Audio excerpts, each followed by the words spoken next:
Let's take a look at the January 2025 stats. It is now the 5th of February. We have just got the report for the month of January for Waterloo region. And I'm looking here now at what the report shows us. A total of 329 homes that sold in all of Waterloo region for the month of January. If we compare this to December, in December we saw a total of 334 homes. And in November, that number was 539 homes. Now, what does this tell me? This tells me that even though the numbers are lower than November, we are still seeing motivated buyers out there braving the cold weather. And we've had some really cold weather this past January. So, if people are out there looking to buy homes, these are serious buyers, which is great. This is an indication that in the next few months, we are probably going to see a lot more activity from the buyer side as well. So if you're in the market looking for a home, then make sure you're moving sooner rather than later. You do not want to be competing with a ton of buyers who come out in the next few months. In terms of the average days on market, that's one of the important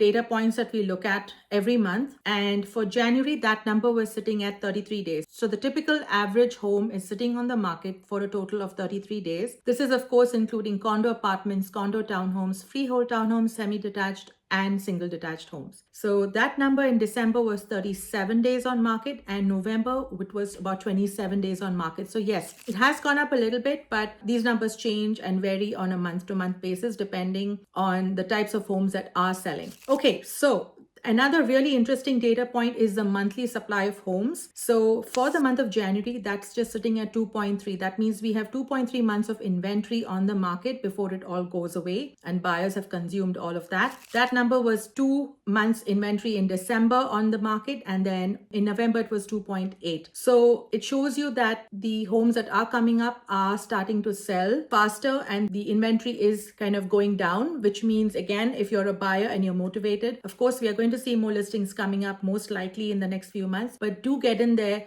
and get yourself a really strong local realtor that knows the market well, that understands the neighborhoods you want to buy in, understands what you're looking for, because that is going to be critical getting into your home ownership journey. Now, if you just break down the 329 homes that sold in all of Waterloo region, by the type of home, it is always the single family homes that are right on top. So it's no different this time. Out of the 329, 188 homes were single family homes that sold. We saw townhomes sitting at 81, the condo apartments at 39, semi-detached homes were 21. So again, the single family rules the roost as always. If you're looking to buy a home, there's still plenty of options available in the single family market right now for home buyers. If you're a first-time home buyer, there's different areas you can look at and different criteria that you can look at, but we can find you something. Even if you believe you cannot, there might be something out there, you never know. So reach out to your local realtor and get the conversation moving. Reach out to our team and we'd be happy to help you. Now,